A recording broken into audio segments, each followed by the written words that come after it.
الحمد لله وكفى وسلام على عباده الذين اصطفى أما بعد فأعوذ بالله من الشيطان الرجيم بسم الله الرحمن الرحيم إن هذا القرآن يهدي للتي هي أقوم ويبشر المؤمنين الذين يعملون الصالحات أن لهم أجرا كبيرا وقال تعالى وَلَقَدْ يَسَّرْنَا الْقُرْآنَ لِلذِّكْرِ فَهَلْ مِن مُّدَّكِرٍ صدق اللہ العظیم۔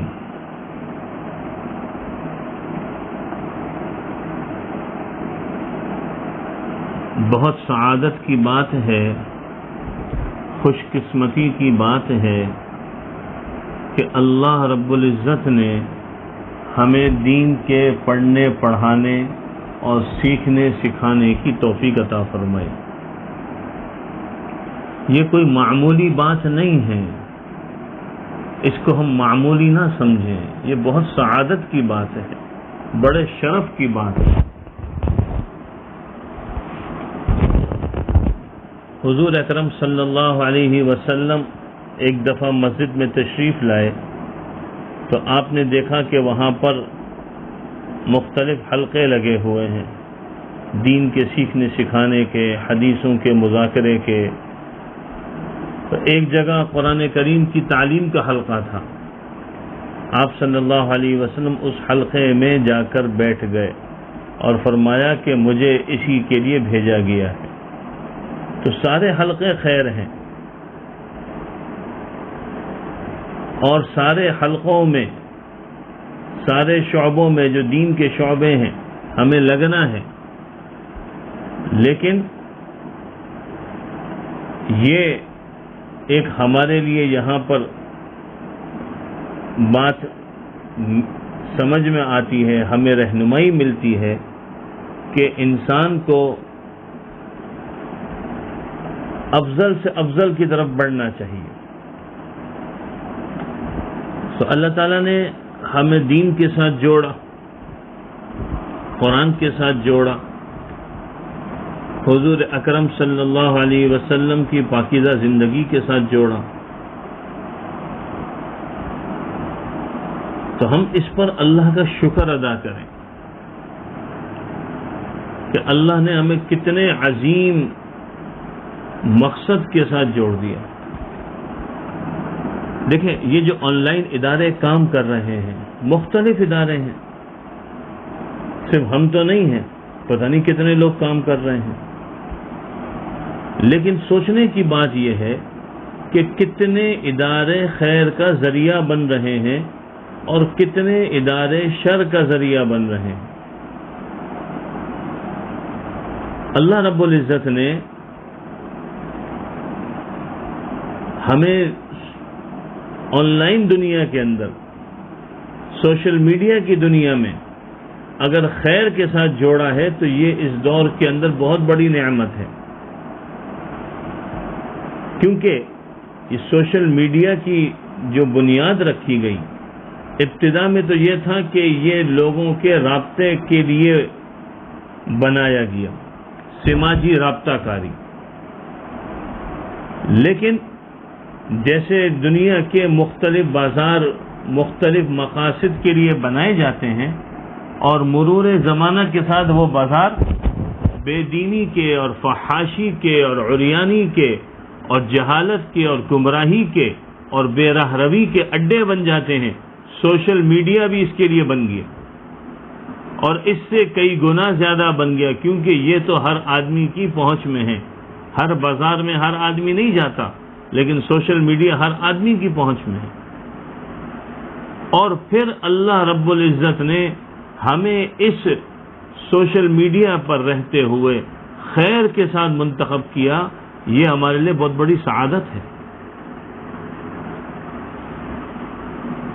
جیسے ہم دنیا کے اندر اس بات کی فکر کرتے ہیں کہ ہماری اچھی صحبت ہو، اچھی مجلس ہو، اچھے لوگوں میں اٹھنا بیٹھنا ہو، سوشل میڈیا پر بھی، آن لائن بھی، ورچوئل بھی، مختلف فورم پر جس میں ہم لوگوں سے اپنے نمبر کے ذریعے، اپنے ای میل کے ذریعے رابطہ کر رہے ہیں، کنیکٹ ہو رہے ہیں، یہ بھی خیر کی مجلس ہونی چاہیے، اچھی صحبت ہونی چاہیے، جہاں اللہ رسول کی بات ہو، جہاں دین کی بات ہو، جہاں قبر حشر کی بات ہو، جہاں آخرت کی یاد دلائی جائے، جہاں ہمیں یہ پتہ چلے کہ ہمارے اندر علمی اور عملی طور پہ کیا کمزوری ہے، اور جہاں اخلاق کی بات ہو، جہاں تعلیم و تربیت کی بات ہو، یہ سب ضروری ہے۔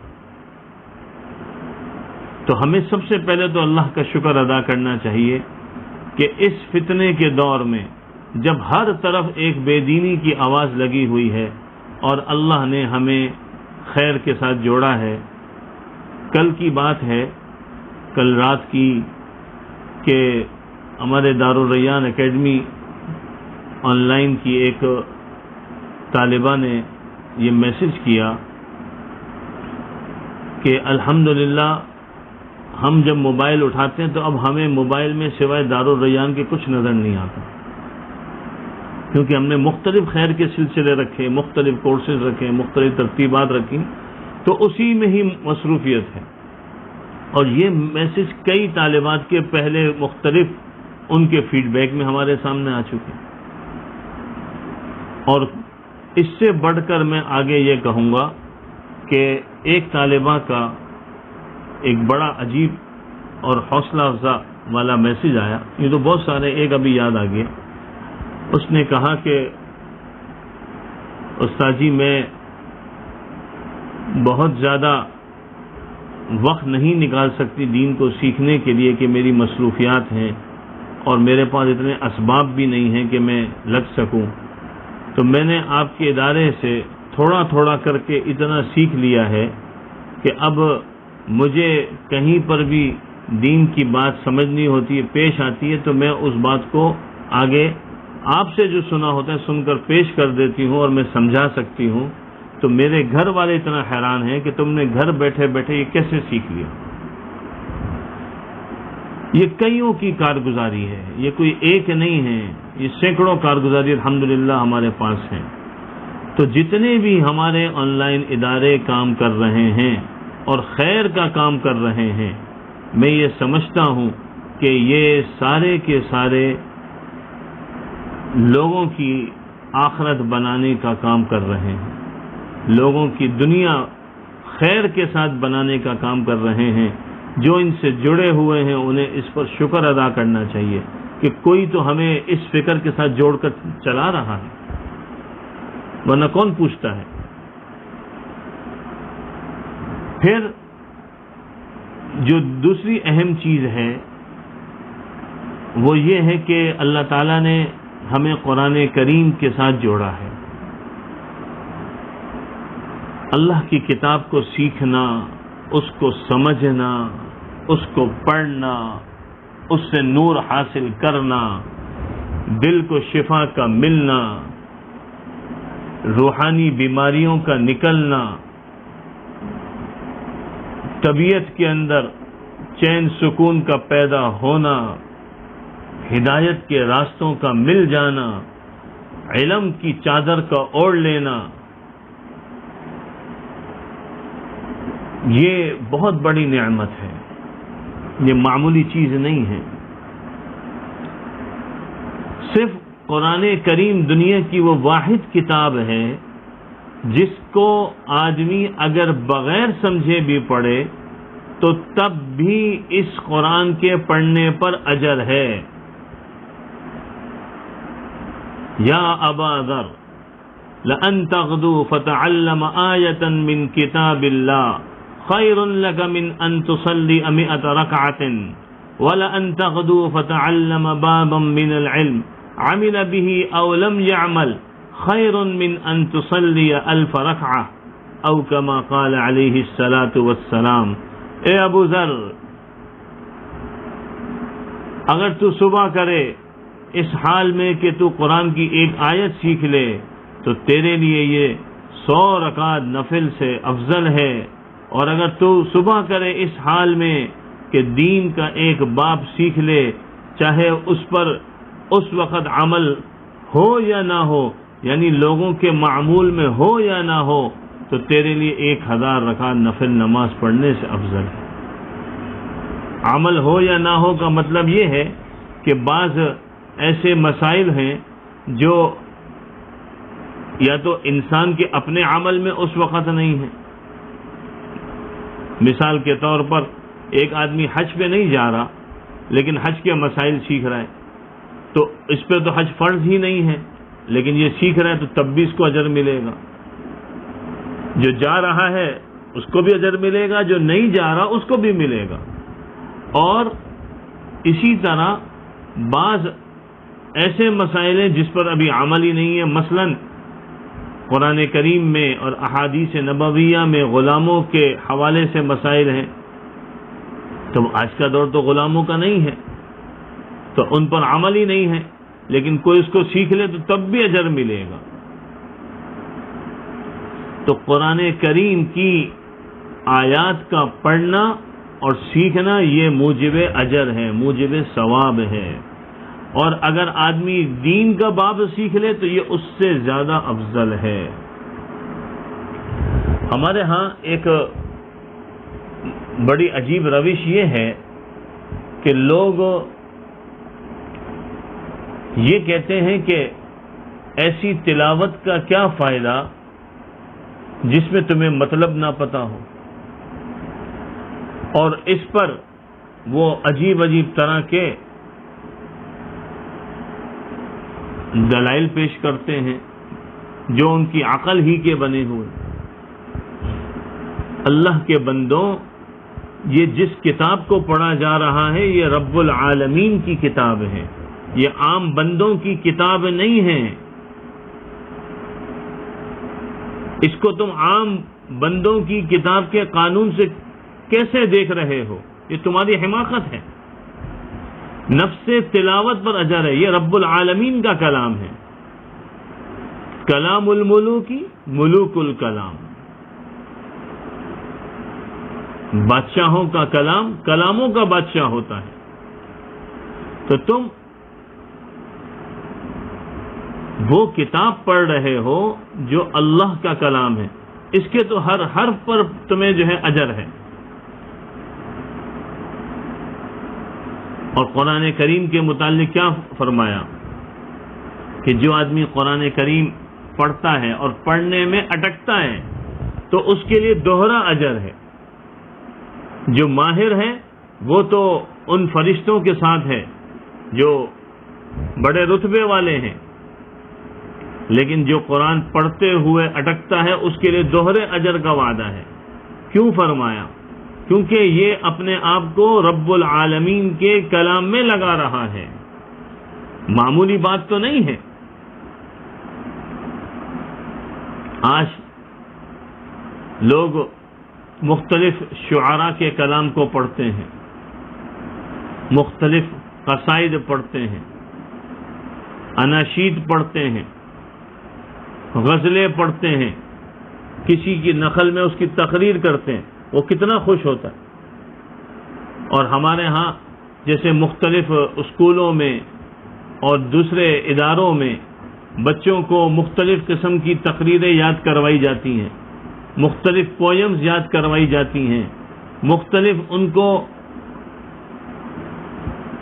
الفاظ یاد کروائے جاتے ہیں کہ آپ نے اسٹیج پہ کھڑے ہو کر یہ پیش کرنا ہے یا بچوں کے سامنے پیش کرنا ہے، تو ان بچوں کو اس کا مطلب تھوڑی پتا ہوتا ہے، لیکن کتنی ان بچوں کی حوصلہ افزائی کی جاتی ہے کہ واہ جی واہ، ماہ جی واہ، تم نے کتنا خوبصورت بات کی۔ تو ایک قرآنی مظلوم کتاب ہے کہ اگر کوئی اس کو پڑھتا ہے تو کہتے ہیں کہ بھائی بغیر سمجھے پڑھتے ہو تو پڑھنے کی کیا ضرورت؟ بھائی بغیر سمجھے جو پڑھ رہا ہے اس پر بھی اجر ہے۔ یہی تو اس کتاب کا کمال ہے، یہی تو اس کے فضائل ہیں کہ قرآن کریم کے نفس الفاظ پر وعدہ ہے۔ کیا فرمایا کہ میں یہ نہیں کہتا کہ الف لام میم ایک حرف ہے، الف ایک حرف ہے، لام ایک حرف ہے، میم ایک حرف ہے، اور ہر حرف کے اوپر 10 نیکیوں کا وعدہ ہے۔ اس لیے بچپن سے قرآن کریم کے پڑھنے کا اہتمام ہو. اور ایک اور مجھے روایت یاد آئی کہ حافظ قرآن جو ہوگا، جو صرف حفظ کرے گا، اس کو کیا مقام ملے گا. یہاں پر یہ نہیں فرمایا کہ اس کو معنی بھی پتا ہو. یقال لحافظ القرآن اقرأ وارتقی ورتل کما کنت ترتل فی الدنیا فإن منزلک عند آخر آیت تقرأها، کہ پڑھتا جا اور بہشت کے درجوں پہ چڑھتا جا، تیرا یہ قرآن کا پڑھنا چلتا رہے گا تو تیرا آخری مقام وہ ہوگا جہاں پہ تو اس میں آخری آیت پہ پہنچے. تو یہ قرآن پڑھنے پہ تو وعدے ہیں.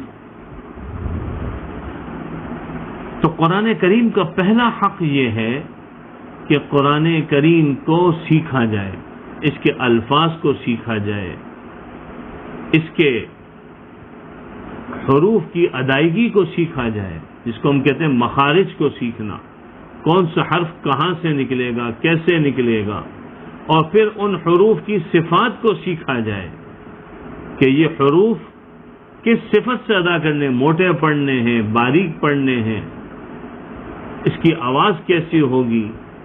پھر مختلف جو تجوید کے قواعد ہیں اس کو سیکھا جائے، جس میں غنہ ہے، جس میں مد ہے، جس میں شد ہے، یہ سارے قواعد ہیں، یہ سارے سیکھے جائیں. اللہ کی کتاب ہے، جیسے اللہ رب العزت کی ہم بندگی کرتے ہیں مختلف طریقوں سے، مختلف موقعوں پر. نماز پڑھ کر ہم بندگی کرتے ہیں، روزہ رکھ کے بندگی کرتے ہیں، زکوٰۃ دے کے بندگی کرتے ہیں، حج کر کے بندگی کرتے ہیں، قربانی کر کے بندگی کرتے ہیں، لوگوں کے حقوق ادا کر کے بندگی کا اظہار کرتے ہیں، والدین کی خدمت، بچوں کے حقوق، میاں بیوی کے حقوق، پڑوسیوں کے حقوق، رشتہ داروں کے حقوق، جانوروں کے حقوق. یہ جو حقوق ادا کرتے ہیں یہ کیوں کرتے ہیں؟ یہ بندگی کا تقاضا ہے. پھر معاملات کرتے ہیں، کاروبار میں، لین دین میں، خرید و فروخت میں، سروسز کے کام کے اندر. پھر معاشرت ہے، رہن سہن ایک تفصیل سے. پھر مختلف ہمارے کام ہیں، کوئی سفر میں ہے، کوئی حضر میں ہے، کوئی صحت میں ہے، کوئی بیماری میں ہے، کوئی چھوٹا ہے، کوئی بڑا ہے. یہ حقوق ادا کرتے ہیں. کتنے حقوق ادا کرتے ہیں؟ تو جیسے اللہ رب العزت کے بہت سارے حقوق ہیں، ایسے ہی اللہ کے کلام کے بھی بہت سارے حقوق ہیں. اس میں ایک سب سے بڑا حق یہ ہے کہ اس کی بہترین تلاوت کی جائے. قرآن کا پڑھنا یہ بھی قرآن کا حق ہے، قرآن کا سننا یہ بھی قرآن کا حق ہے، اور اسی طرح قرآن کو سمجھنا یہ بھی قرآن کا حق ہے. سمجھنے کی بھی کوشش کریں. یہ چیزیں ہماری زندگی کا حصہ ہوں. اچھا، ایک بات یہاں میں عرض کرتا چلوں قرآن سمجھنے کے حوالے سے کہ دیکھیں قرآن کریم ہم تک جو پہنچا ہے اس کی سند کو اللہ رب العزت نے قرآن کریم میں خود بیان فرمایا. اللہ تعالیٰ ارشاد فرماتے ہیں اعوذ باللہ من الشیطان الرجیم وَإِنَّهُ لَتَنزِيلُ رَبِّ الْعَالَمِينَ نَزَلَ بِهِ الرُّوحُ الْأَمِينُ عَلَى قَلْبِكَ لِتَكُونَ مِنَ الْمُنذِرِينَ. دوسری جگہ فرمایا وَمَا يَنطِقُ عَنِ الْهَوَىٰ إِنْ هُوَ إِلَّا وَحْيٌ يُوحَىٰ عَلَّمَهُ شَدِيدُ الْقُوَىٰ ذُو مِرَّةٍ فَاسْتَوَىٰ وَهُوَ بِالْأُفُقِ الْأَعْلَىٰ ثُمَّ دَنَا فَتَدَلَّىٰ فَكَانَ قَابَ قَوْسَيْنِ أَوْ أَدْنَىٰ فَأَوْحَىٰ إِلَىٰ عَبْدِهِ مَا أَوْحَىٰ مَا كَذَبَ الْفُؤَادُ مَا رَأَىٰ. کہ اللہ نے قرآن اتارا، نازل فرمایا جبریل امین کے ذریعے حضور اکرم صلی اللہ علیہ وسلم کے قلب اطہر پر. یہ قرآن کی سند ہے. اور حضرت جبریل علیہ السلام نے اس کے پہنچانے میں کہیں پر بھی کمی نہیں کی، کوئی جھول نہیں کیا. کوئی آمیزش نہیں کی، امین ہیں، امانت دار ہیں، قوی ہیں، کوئی ان پہ غالب نہیں آ سکتا کہ کوئی اس میں کچھ ملا دے۔ اور پھر اللہ رب العزت نے قرآن کریم بھی نازل فرمایا، اس کے معانی بھی حضور صلی اللہ علیہ وسلم کو سکھائے ہیں۔ لا تحرک به لسانک لتعجل به ان علینا جمعه وقرآنا فإذا قرأناه فاتبع قرآنا ثم ان علینا بیانا۔ آپ کو یہ جو قرآن ہم نے بھیجا ہے، ہم آپ کو یہ قرآن سکھائیں گے، اس کا معنی بھی سکھائیں گے۔ ان آیات میں یہ بات بیان فرمائی ہے، اس کا بیان بھی سکھائیں گے۔ بیان یعنی قرآن اور بیان القرآن، قرآن کا مفہوم، یہ بھی ہم بتائیں گے۔ پھر آپ صلی اللہ علیہ وسلم نے صحابہ کو سکھایا ہے۔ اب یہ سند چل رہی ہے، قرآن اللہ کی ذات سے نکلا، اللہ کا کلام ہے، جبریل امین کے واسطے سے محمد الرسول اللہ صلی اللہ علیہ وسلم کے قلب اطہر پہ اترا، اور اب آپ امت کو سکھا رہے ہیں۔ لقد من اللہ علی المؤمنین اذ بعث فیہم رسولا من انفسہم یتلو علیہم آیاتہ ویزکیہم ویعلمہم الکتاب والحکمہ وَإِن كَانُوا مِن قَبْلُ لَفِي ضَلَالٍ مُبِينٍ۔ آپ کی بعثت کے تین مقصد: یتلو علیہم آیاتہ، تلاوت آیات، حروف بھی ٹھیک کرائیں، الفاظ بھی ٹھیک کرائیں، ایمان بھی بنائیں، اس میں یہ سب چیزیں شامل ہیں۔ تزکیہ نفوس، نفس کی اصلاح۔ نمبر 3، تعلیم کتاب و سنت۔ اب جب نبی سکھا رہے ہیں تو اللہ کی کتاب بھی بتائیں گے، اور اس کے ساتھ جو متعلقہ مضامین ہے، جس کو حکمت سے تعبیر کیا، جس کو سنت سے تعبیر کیا، وہ بھی سکھائیں گے۔ اور پھر صحابہ نے امت کو سکھایا، اور یہ سند کے ساتھ ہم تک چلتا ہوا آ رہا ہے۔ تو یہ جو ایک سلسلہ ہے، جو اللہ سکھائے، اللہ کا رسول سکھائے، یہ تعلیم کہلاتا ہے۔ قرآن کریم نے بھی ذکر کیا، الرحمن علم القرآن۔ رحمان کون ہے؟ جس نے قرآن سکھایا۔ اقرأ بسم ربک الذی خلق خلق الانسان من علق اقرأ وربک الاکرم الذی علم بالقلم علم الانسان ما لم يعلم۔ تعلیم کا ذکر ہے یہاں پر۔ وعلمک ما لم تکن تعلم، آپ کو وہ سکھایا جو آپ نہیں جانتے تھے۔ تو تعلیمات، یہ جو تعلیمات ہوتی ہیں نا، یہ سند کے ساتھ چلتی ہیں۔ استاد سے آدمی سیکھتا ہے، ماحول میں سیکھتا ہے، کسی کی صحبت میں سیکھتا ہے، ایک وقت لگاتا ہے، پھر اس کو یہ سمجھ میں آتی ہیں سب چیزیں۔ بغیر صحبت کے یہ سمجھ میں نہیں آتا، بغیر استاد کے سمجھ میں نہیں آتا۔ ہمارے حضرت واصف منظور صاحب رحمۃ اللہ علیہ ایک واقعہ سناتے تھے کسی گویا کا، کہ وہ بہت اچھا گانا گاتا تھا، لیکن اس کے فن والے اس کی اس حوالے سے حوصلہ افزائی نہیں کرتے تھے، حالانکہ بہت اچھا گاتا تھا۔ تو حضرت فرماتے ہیں کہ اس فن کے ماہرین میں سے ایک ماہر سے میری ملاقات ہوئی، تو میں نے اس سے پوچھا کہ بھائی فلانا آدمی اتنا اچھا گاتا ہے، تم لوگ اس کو پوچھتے بھی نہیں ہو، جس کو دوسرے الفاظ میں کہتے ہیں گھاس بھی نہیں ڈالتے۔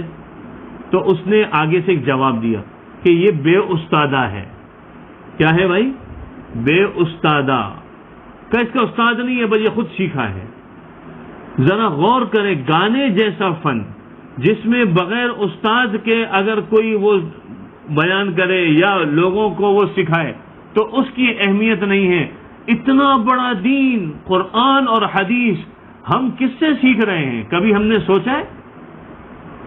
عمر گزر گئی دنیا داری کے اندر، عمر گزر گئی دنیاوی تعلیم کے اندر، عمر گزر گئی دنیاوی فنون پر زندگی کھپانے میں، کبھی درد نہیں ہوا دین کا، کبھی قرآن حدیث نہیں پڑھا، جوانی کی عمر پوری ضائع ہو گئی۔ اب آخری عمر ہے جب دماغ بھی سلپ کر رہا ہوتا ہے، طبیعت کے اندر سختی آ جاتی ہے، خشونت پیدا ہو جاتی ہے۔ اب جو ہے جناب وہ کہہ رہے ہیں ہم جناب قرآن سیکھ رہے ہیں، اور وہ کوئی اسکالر بن جاتا ہے، کوئی جو ہے وہ لیکچرار بن جاتا ہے، کوئی کچھ بن جاتا ہے۔ بڑے افسوس کی بات ہے، اور ہم کیا کہتے ہیں نہیں ہم ان سے سیکھیں گے۔ پروفیسر صاحب سے سیکھیں. تعلیمات کے لیے ضروری ہے کہ جس سے آپ سیکھ رہے ہیں اس کا استاد ہونا چاہیے, اس نے کسی سے سیکھا ہو.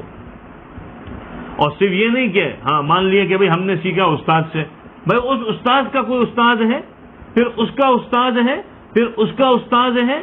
یہ سب دیکھنا ضروری ہے, جاننا ضروری ہے. اس کے بغیر دین نہیں آتا. یہ جو پورا سلسلہ ہے, جو آدمی اس سلسلے سے سیکھتا ہے, اس کو کہتے ہیں یہ تعلیمات دینیہ کا عالم ہے.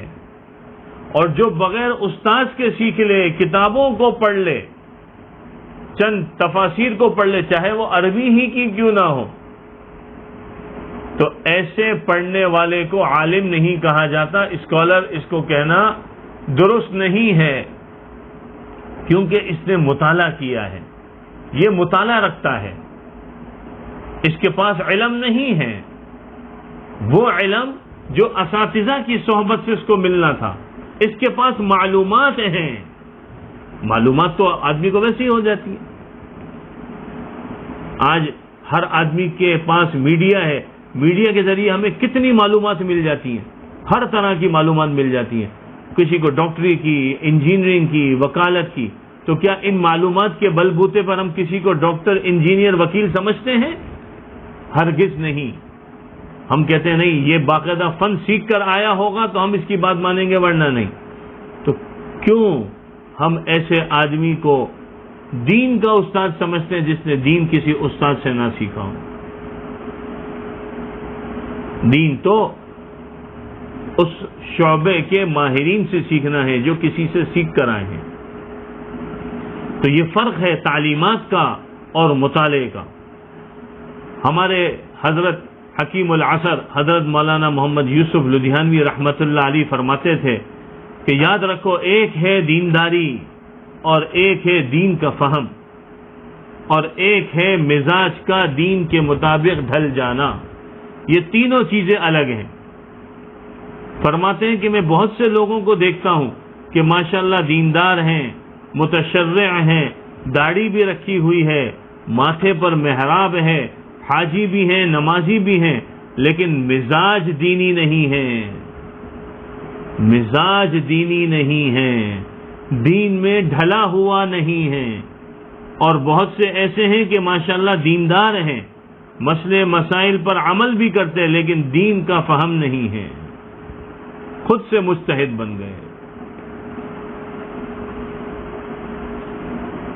تو دینی مزاج کا ہونا, دینی فہم کا ہونا, یہ سب ضروری ہے. صرف ظاہری حلیہ دیکھ لیا کہ اس نے داڑھی رکھ لی ہے یا ٹوپی پہن لی ہے تو بس یہ جو ہے دین سکھانے والا ہو گیا, معلم بن گیا. نہیں نہیں نہیں. آپ صلی اللہ علیہ وسلم کی مکی دور کی جو محنت ہے, اس محنت کو بہت توجہ سے پڑھنے کی ضرورت ہے. ہم اس کو پڑھتے نہیں ہیں. سچ عرض کر رہا ہوں, آپ صلی اللہ علیہ وسلم نے مکی دور میں امت کا دینی مزاج بنایا. احکامات نہیں آئے تھے, دینی مزاج بنایا ہے. دین پر چلنا کیسے ہے, وہ اس مزاج کو اتنا گھولا ہے, اتنا گھولا, اتنا گھولا کہ اب جب یہ لوگ کل کو باہر جائیں گے, پھر دیکھیں نا آپ صلی اللہ علیہ وسلم نے جب یہ مزاج بنایا, لوگ تیار ہوئے, تو اس میں ابتدائی دور میں جو ایمان لے کر آئے ان میں حضرت مصعب بن عمیر ہیں, اس میں حضرت عبداللہ ابن ام مکتوم ہیں, اور دوسرے صحابہ ہیں. یہ دو میں نام اس لیے عرض کیے کہ ان کو مدینہ منورہ بھیجا معلم بنا کر, معلم بنا کے بھیجا. 13 سال کے بعد حضور نے اگر بھیجا کسی کو تو یہ دو حضرات تھے. سوچنے کی بات ہے کہ پہلے سال کیوں نہیں بھیج دیا. 13 سال آپ صلی اللہ علیہ وسلم کی صحبت میں رہے ہیں, آپ مستقل سکھاتے رہے, تربیت تربیت تربیت تربیت. یہ جو ہمارے دینی مدارس کا ایک ماحول ہے, وہاں پر ایک ماحول میں طالب علم پڑھتا ہے, ایک طالبہ پڑھتی ہے, تربیت ہے, مستقل تربیت. جیسے عصری اداروں میں وہاں کے فنون کی تربیت ہے, ڈاکٹر ہے وہاں پر ڈاکٹری پڑھ رہا ہے, مستقل تربیت ہے. انجینئر کی وہاں پہ تربیت ہے, تربیت ہوتی ہے. جب تربیت ہو جاتی ہے تو اب اس کو ذمہ داری دی جاتی ہے کہ وہ جا کر لوگوں کو سکھا، اور اس کی نگہداشت بھی ہوتی ہے، اس کو چیک بھی کیا جاتا ہے۔ ذرا کتاب العلم جو امام بخاری نے مرتب کی اس کا مطالعہ کریں، سمجھ میں آئے گا کہ معلم کیسا ہونا چاہیے۔ ہر ایرے غیرے سے تھوڑی دین کو سیکھا جاتا ہے جو آج کل کا مزاج بنا ہوا ہے۔ چند کتابیں کیا پڑھ کر آ گئے، کہتے ہیں واہ واہ اس کی اتنی اچھی بات ہے۔ جب تک اس کا مزاج دیندار نہیں ہے آپ اس سے دین سیکھنے کی توقع نہ رکھیں، بلکہ یاد رکھیں کہ وہ دین کے نام پر گمراہی کے اندر لے جائے گا۔ قرآن کریم کیا فرما رہا ہے؟ یضل بہ کثیرا ویہدی بہ کثیرا وما یضل بہ الا الفاسقین، کہ اس قرآن سے لوگوں کو ہدایت بھی ملتی ہے اور اسی سے لوگ گمراہ بھی ہوتے ہیں، کیونکہ سکھانے والا کون ہے یہ دیکھنا ضروری ہے۔ یہی قرآن جو ہے بے دین آدمی بیان کرے گا جس کو دین کا فہم نہیں، دینی مزاج کا حامل نہیں، اور وہ بے دین بنا دے گا۔ اس لیے جو تبلیغ کی جو محنت ہے، یا ایک ضمن میں عرض کرو، تبلیغ کی جو محنت ہے وہ دینی مزاج کے بنانے کے لیے ہے۔ وہاں پر دینی تعلیم بہت تھوڑی سی ہے، وہاں پر مسائل نہیں سکھائے جاتے، وہاں تفسیر نہیں سکھائی جاتی، وہاں پر ایک مزاج بنایا جا رہا ہے، ایک طبیعت کا مزاج بدلا جا رہا ہے کہ اپنے مزاج کو دین کے مطابق کر دو۔ اب جب مزاج دینی بن جائے گا اور مستقل ماحول سے بنے گا تو اب کہا جاتا ہے بھئی اپنے علاقے میں جاؤ اور اپنے علاقے کے علماء سے دین سیکھو۔ تو اب اس کے لیے ہمارے دینی مدارس ہیں، دینی ادارے ہیں، وہاں جا کے دین سیکھو۔ تو قرآن کریم کو آج کل لوگ سیکھنا تو بہت چاہتے ہیں، لیکن افسوس یہ ہے کہ یہ نہیں دیکھتے کہ ہم کس سے سیکھیں۔ تو اب آن لائن ادارے بھی بہت آ گئے، بہت سارا کام ہو رہا ہے، لیکن دیکھیں کہ پیچھے ان کی سند کیا ہے، کون ہیں، انہوں نے کس سے دین سیکھا ہے، یہ بنیاد ہے۔ جیسے ہم علاج کسی کتابی ڈاکٹر سے نہیں کرواتے اور گھر کسی کتابی انجینئر سے نہیں بنواتے، اسی طرح دین بھی کسی کتابیں پڑھنے والے ایسے فرد سے جس کو استاد میسر نہ ہو، وہ سب چند کتابیں پڑھ کے دین سکھانا شروع کر دے، اس سے بھی دین سیکھنے کی کوشش نہ کریں۔ اور اللہ کا شکر ادا کریں کہ اللہ نے ہمیں ایسے لوگ عطا فرمائے ہیں جو ہمیں دین سکھانے کے لیے تیار ہیں۔ ایسے آن لائن ادارے موجود ہیں۔ تو قرآن کریم کو سیکھنا، قرآن کریم کو سمجھنا اور قرآن کریم کو پھر ساری دنیا میں عام کرنا، یہ قرآن کریم کا تقاضا ہے۔ ایک دفعہ ہمارے مخدوم جناب ڈاکٹر امجد علی صاحب رحمۃ اللہ علیہ، جن کا کراچی میں ادارہ ہے مدرسہ ابن عباس اور مدرسہ عائشہ صدیقہ رضی اللہ عنہما، تو میں حج کے سفر میں ان کے ساتھ تھا، ان سے میری بات ہو رہی تھی، تو انہوں نے قرآن کریم کی یہ آیت پڑھی کہ وقال الرسول یا رب ان قوم اتخذوا هذا القرآن مہجورا، کہ رسول جو ہے وہ اللہ کے سامنے یہ شکوہ کریں گے کہ میری قوم نے قرآن کو چھوڑ دیا تھا۔ تو فرمانے لگے کہ ہجر قرآن کی صورتیں کیا ہیں، تو فرمایا کہ اس کی تلاوت کا نہ کرنا، اس کے معنی کو نہ سمجھنا، اور اس کی جو زبان ہے اس کو نہ سیکھنا، اور اس کا جو پیغام ہے دعوت اس کو ساری دنیا میں عام نہ کرنا، کہ یہ ہجر قرآن کی صورت ہے۔ تو قرآن کریم کو سیکھنے کے لیے وقت نکالیں اور اللہ کا شکر ادا کریں کہ اللہ نے ہمیں جس ملک میں پیدا کیا یہاں پر ایسے لوگ موجود ہیں۔ پاکستان والوں کو تو شکر ادا کرنا چاہیے۔ آج دنیا کے اندر مختلف چیزوں پر ریٹنگ کی جاتی ہے، تو کہا جاتا ہے پاکستان اس میں اتنے نمبر پر ہے، پاکستان اس معاملے میں اتنے نمبر پر ہے، پاکستان اس معاملے میں اتنے نمبر پر، مختلف چیزیں ذکر کی جاتی ہیں۔ میں ایک بات کہتا ہوں کہ آپ دنیاوی اعتبار سے پاکستان کو دیکھ رہے ہیں، پاکستان تو بنا ہی اسلام کی بنیاد پر ہے، دین کی بنیاد پر ہے۔ پاکستان کا مطلب کیا؟ لا الہ الا اللہ۔ گلی گلی یہ آواز تھی، یہی لوگوں کی زبانوں پہ تھا اگر آپ قرآن کے حوالے سے دیکھیں تو پاکستان دنیا کا نمبر 1 ملک ہے. علماء کے حوالے سے دیکھیں تو دنیا کا نمبر 1 ملک ہے. مدارس کے حوالے سے دیکھیں تو نمبر 1 ملک ہے. مفتیان کرام کے حوالے سے دیکھیں تو نمبر 1 ملک ہے. زکوٰۃ، خیرات، صدقات نکالنے کے حوالے سے دیکھیں تو دنیا کا نمبر 1 ملک ہے. اگر آپ کو حلال اور حرام کی پہچان چاہیے، خاص کر حلال فوڈ کی پہچان کرنی ہے، تو اس کے حوالے سے پاکستان نمبر 1 ہے. مالیاتی اداروں کے حوالے سے اور مالیاتی اداروں میں حلال اور حرام کی تمیز اور سود سے بچنا، اس کے حوالے سے پاکستان نمبر 1 ہے. تبلیغی کام کے اعتبار سے نمبر 1 ہے. مساجد کے اعتبار سے نمبر 1 ہے. نمازیوں کے اعتبار سے نمبر 1 ہے. آپ کو پاکستان میں رمضان میں جو ماحول ملے گا، آپ کو پوری دنیا میں ہر ملک میں یہ ماحول نہیں ملے گا. آپ کسی بھی گاؤں دیہات میں چلے جائیں، آپ کو وہاں پر جب داخل ہوں گے تو آپ کو محسوس ہو جائے گا کہ یہاں رمضان ہے. دنیا میں ایسی مساجد ہیں کہ آپ رمضان میں وہاں پہ جائیں تو آپ کو پتہ ہی نہیں چلے گا کہ ہم جو ہے نا رمضان میں کسی ملک میں ہیں یا کس اور جگہ ہیں. شکر کریں کہ اللہ نے ہمیں اتنا قیمتی اور اتنا پیارا ملک دیا ہے، اور یہاں پہ لوگ دیے ہیں. اور پھر الحمدللہ یہاں پر میں تو یہ کہوں گا کہ علماء کے اعتبار سے تو پاکستان ہے ہی نمبر 1، عالمات کے اعتبار سے بھی نمبر 1 ہے. کتنی خواتین عالمات ہو رہی.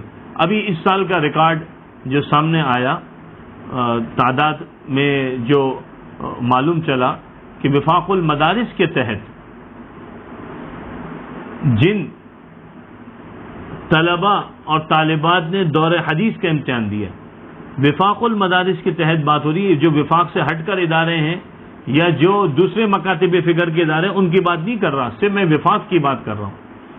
تو اس میں جو تعداد سامنے آئی تو تقریباً 12,000 کے قریب صرف دور حدیث سے امتحان دینے والے پاکستان کے فضلاء تھے، اور طالبات کتنی تھی؟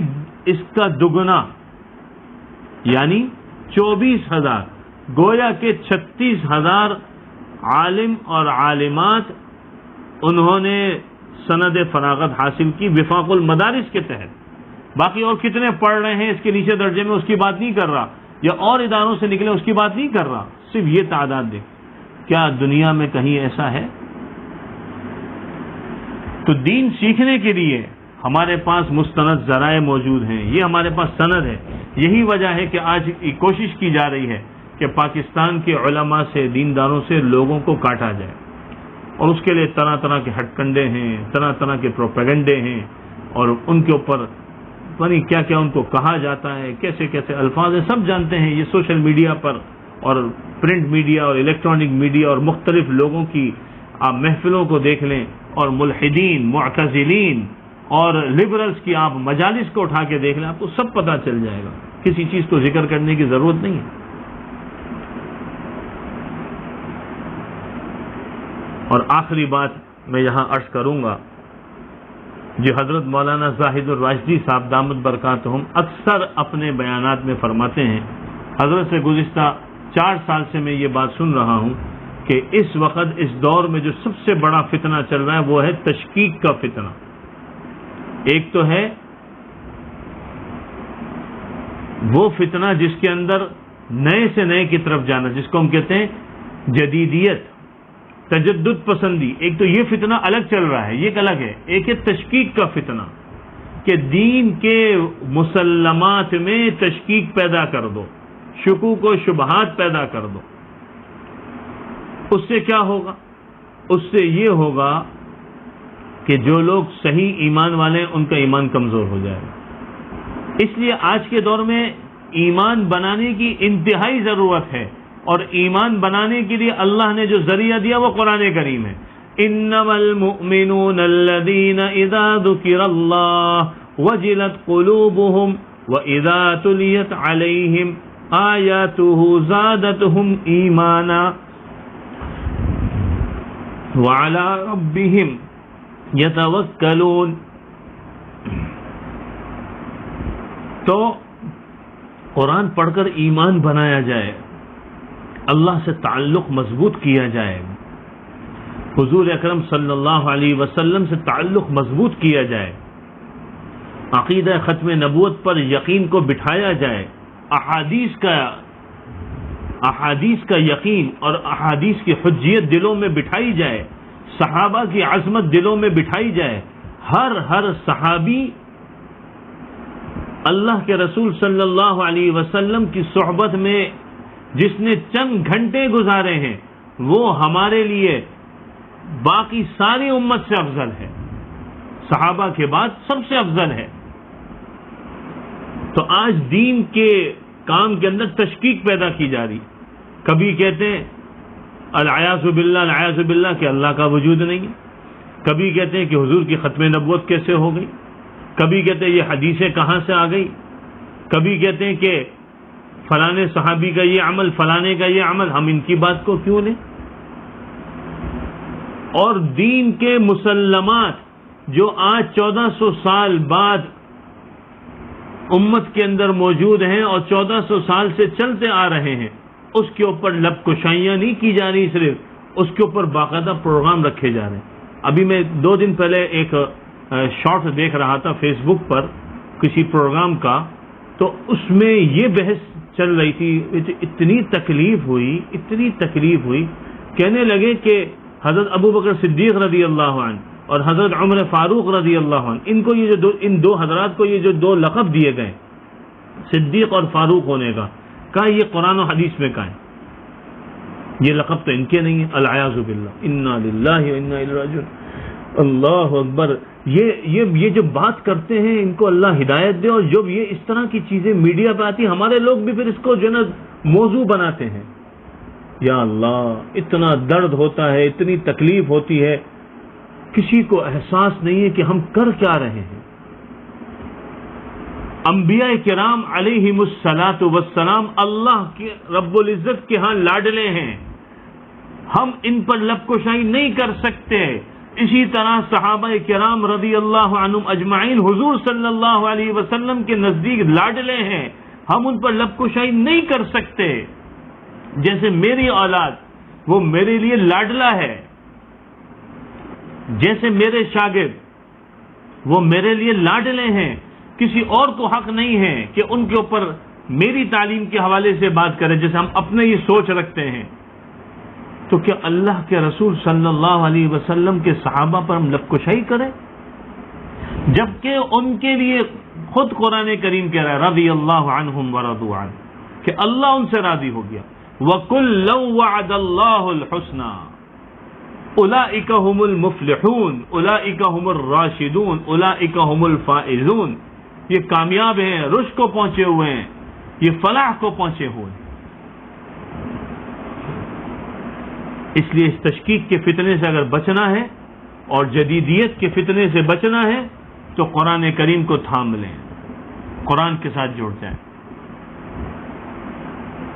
اور اس کے لیے ضروری ہے کہ مستند اور معتمد لوگوں سے قرآن کریم کو سیکھیں، یہ بہت ضروری ہے۔ الحمدللہ بہت سے ادارے رمضان میں اس کی ترتیب بناتے ہیں، آن سائٹ بھی ہوتی ہے، آن لائن بھی ہوتی ہے۔ ہم نے جیسے اپنے ادارے میں رمضان میں شروع کیا ہے، صبح فجر کے بعد تفسیر کا سلسلہ ہے، الحمدللہ میں اس کا بہت اچھا فیڈ بیک ملا ہے، اور پورا سال بھی الحمدللہ تفسیر کی ہمارے یہاں ترتیب ہے۔ تو اس طرح اور کئی ادارے کام کر رہے ہیں، ایک یہ ادارہ القلم انسٹیٹیوٹ کے متعلق پتہ چلا ماشاءاللہ یہ بھی کام کر رہے ہیں، اور بھی کئی ادارے ہیں۔ اللہ سب کو قبول فرمائے، سب کی خدمات کو اللہ قبول فرمائے، اور سب کو اللہ ترقی نصیب فرمائے، اور دین کا صحیح فہم ہمیں نصیب فرمائے۔ ہمارے رائیونڈ کے بزرگ حضرت حاجی عبدالوہاب صاحب رحمۃ اللہ علیہ وہ ایک دعا کیا کرتے تھے کہ یا اللہ ہمیں دین کا رشد عطا فرما، ہماری رشد کی طرف ہدایت فرما، ہماری رشد کی طرف رہنمائی فرما۔ اور ہمارے ایک اور بزرگ تھے حضرت مولانا محمد احمد بھاولپوری رحمۃ اللہ علیہ، وہ ایک دعا کرنے کو کہا کرتے تھے، اور وہ کہتے تھے کہ یہ اللہ سے دعا کرو کہ یا اللہ مجھ سے دین کا کام لے، اور مجھ سے دین کا کام اس طرح لے جیسے تو نے حضور صلی اللہ علیہ وسلم اور صحابہ کرام سے لیا، ان کے سوچ اور فکر اور عمل کی طرح تو مجھے دین کے لیے قبول فرما۔ تو ہم اپنی سوچ کو بدلیں، اپنا قرآن سے تعلق جوڑیں، اپنی زندگی کے اندر قرآن کو لے کر آئیں، اور سچ عرض کروں جو قرآن سے جڑ جائے گا وہ چمک جائے گا۔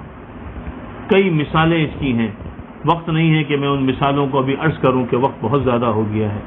تو اللہ سے ہم دعا کرتے ہیں کہ اللہ تعالی ہمیں صراط مستقیم پر چلنے والا جو رستہ صحابہ کرام رضی اللہ عنہم اجمعین کا ہے اس راستے پہ چلنے والا بنائے، اور ہماری دنیا اور آخرت کو اللہ تعالی خیر کے ساتھ جوڑ دے، ہر قسم کے شر سے، مکر سے، فریب سے، حسد سے، سحر سے، نقصان سے، ذلت سے اور ہر قسم کی تکلیف سے حفاظت فرمائے، اور اللہ ہمیں رحمتوں سے، برکتوں سے، عافیتوں سے، وسعتوں سے اور اپنے انعامات سے بار بار مستفید فرمائے۔